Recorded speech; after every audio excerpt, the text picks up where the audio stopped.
Muy buenas noches, maestros. Manuel Quiles Cruz aquí saludándoles esta noche de 16 de agosto de 2018. Vengo hablando de los elementos para la planeación y he partido del análisis de documentos de 2016. En sesiones anteriores, 4.3.2.1, he estado hablando de los tipos de aprendizaje, ¿sí? El día de ayer terminé hablando de los aprendizajes socioemocionales y el aprendizaje situado.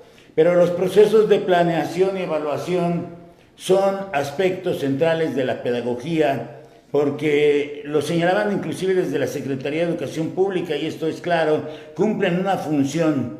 No es una función vital, es una función importante en la concreción y en el logro de las intenciones educativas.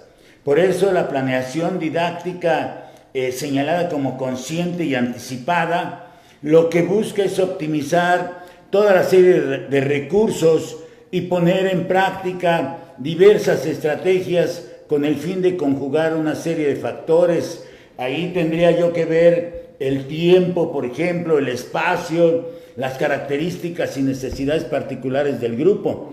Me recuerda aquellos materiales del programa de educación preescolar, el PEP 92, cuando los materiales de apoyo para llegar al PEP 92 se publicaron las orientaciones pedagógicas para la práctica docente, y ya con el programa de educación preescolar se empezó a trabajar una serie de materiales donde venía espacio, materiales y tiempo, y venía, por ejemplo, bloques de juegos y actividades para el desarrollo de los proyectos, pero no los menciono a los demás.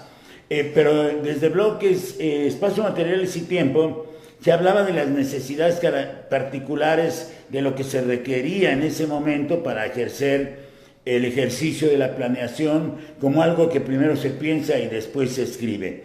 Pero aquí tengo que ver el grupo, lo que hicieron la semana pasada, en la Semana Nacional de Actualización, hacen una planeación, un ejercicio de planificación y de plan de trabajo, y lo observan sobre el grupo a través de el contexto interno, el contexto externo y el diagnóstico. Y desde ahí lo que van poniendo en juego, como en el ejercicio de la planeación, es la experiencia profesional, en el caso de la educadora, del maestro de primaria o del maestro de secundaria, y los principios pedagógicos de los aprendizajes clave, porque ahí lo están moviendo. Y esto lo que va a permitir es que se pueda avanzar en el logro de los aprendizajes de nuestros alumnos. La evaluación, por su parte, tendría yo que observarla como la idea, partiendo de un objetivo con la intención de mejorar el desempeño de los estudiantes e identificar sus áreas de oportunidad, como lo han venido nombrando ya en las reuniones de consejo técnico, a la vez de que la propia evaluación es un factor que impulsa la transformación pedagógica. He venido hablando en otras videotransmisiones del repertorio didáctico de los profesores, he hablado del seguimiento de los aprendizajes y de la metacognición, es decir, la parte de la evaluación me ayuda para observar habilidades también, y sobre todo para observar cómo hago el ejercicio de práctica docente, porque finalmente el responsable de que mis estudiantes logren los aprendizajes soy yo soy el maestro, yo soy el responsable, yo soy el que juego este papel de práctica docente propia, y desde la práctica docente propia yo soy quien me hago responsable de los aprendizajes de mis estudiantes. Por eso la parte de la enseñanza es importante, y de ahí la planeación y la evaluación parten, se emprenden, se dan, se desarrollan de manera simultánea como dos partes de un mismo proceso. Pero también puedo observar que la evaluación es el gran proceso de los procesos. Ese es mi punto de vista, que es el gran proceso de los procesos, porque todo evento educativo en el aula, en la escuela, empieza con evaluación y termina con evaluación. Y al planear actividades, o al planear una actividad, o al planear una situación didáctica que busque, o con la cual yo como profesor busque el logro de cierto aprendizaje esperado, entonces tengo que considerar también cómo se va a medir ese logro. Por eso, desde el acuerdo que tiene que ver con la evaluación, el último acuerdo, desde ahí les están diciendo a los maestros en educación básica cómo tienen que rendir un informe de medición.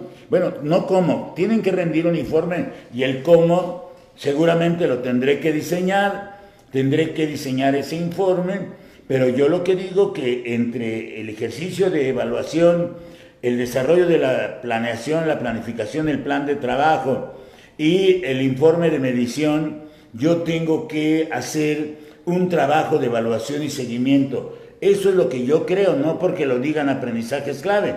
Yo tengo que hacer el ejercicio de planeación y seguimiento y ya una vez que he considerado también cómo se va a medir ese logro, yo tengo que hacer una secuencia didáctica que pues no estará completa si no se incluye la forma de medir el logro del estudiante.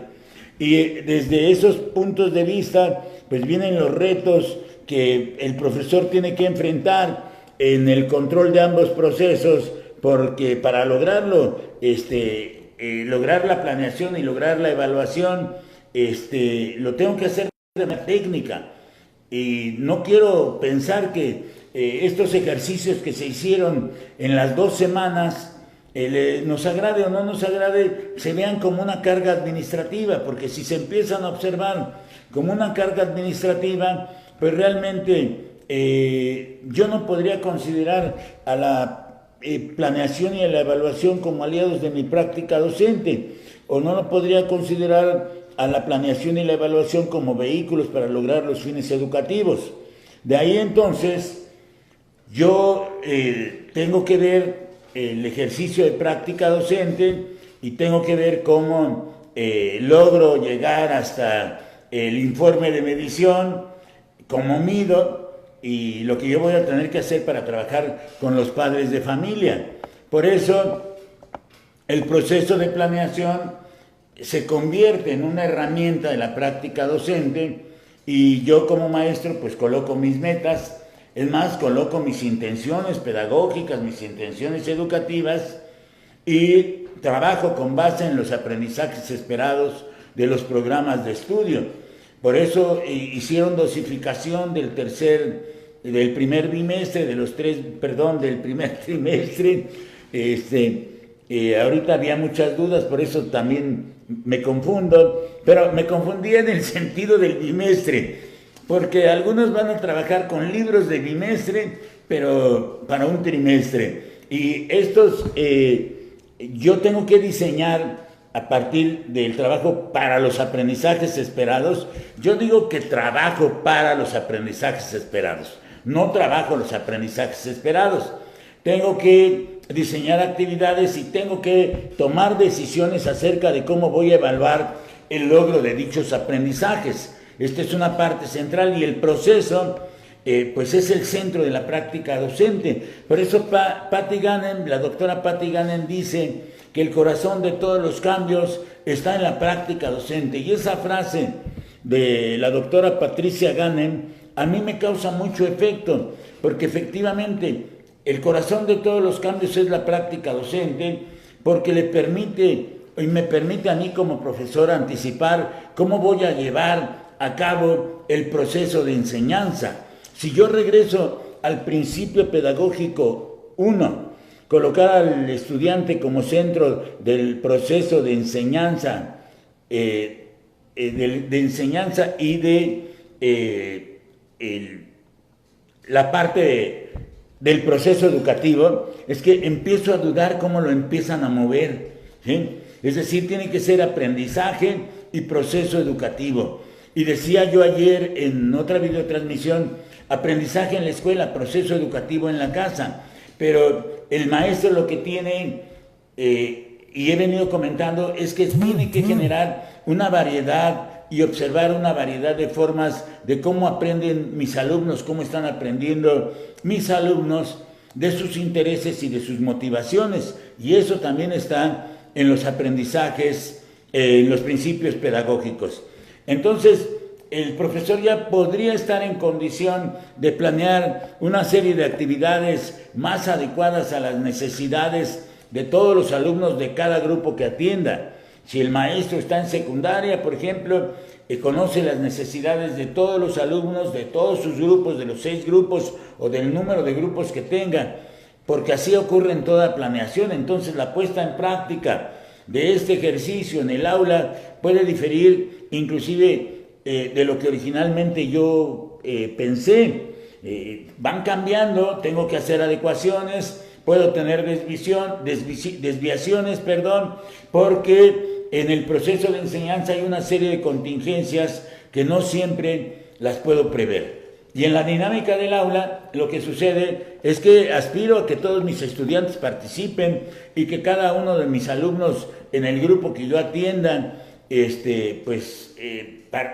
mediante su participación puedan anticipar y yo también pueda anticipar situaciones que puedan ocurrir en la clase. ¿Por qué? Porque mis alumnos me van conociendo, saben cómo actúo, cómo me comporto, cuáles son mis actitudes, cómo llego en esa parte socioemocional. Tengo que llegar con alegría, con la versatilidad del trabajo, con la motivación, con la sorpresa, inclusive hasta enseñar a mis alumnos a posponer las recompensas, porque eso es una parte que trabajan mucho en la neurociencia. Pero independientemente de que yo tenga que hacer modificaciones o que inclusive en un momento me puedan causar una serie de situaciones, problemas, pues ni me desencanto, porque el ejercicio de la experiencia diaria con los alumnos le levanta a uno mucho el ánimo y me coloca en el nivel de la pasión, donde entonces yo podré entender a la planeación como una línea de ruta. Yo en otras videotransmisiones y el año pasado estuve trabajando la construcción de rutas de trabajo, porque los mismos aprendizajes clave es una construcción de una ruta de trabajo. Nada más que cuando pretendieron hacer de los aprendizajes clave el grupo de autoayuda por los círculos de estudio, fíjense hasta dónde no la pensaron, pero trataron y convirtieron a los aprendizajes clave en un grupo de ayuda.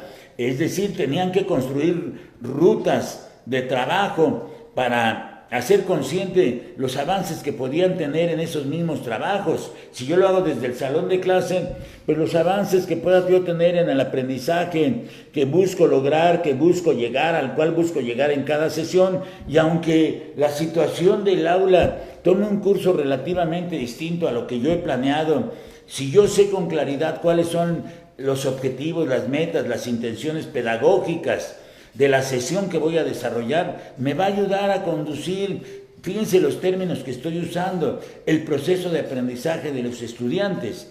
Entonces, la planeación se convierte como en una brújula, donde desde los aprendizajes esperados los estudiantes pueden ir por caminos diversos, porque mi versatilidad en la posición de mi repertorio didáctico los puede llevar por diferentes caminos, y a veces no sé precisamente su destino, pero hago los ejercicios, y el destino lo deben de conformar los aprendizajes esperados y el proceso de planeación en una condición que ponga claras las actividades y las demás estrategias para alcanzar dichos aprendizajes. Maestros, soy Manuel Quiles Cruz, les agradezco mucho su atención. Hasta mañana. Gracias.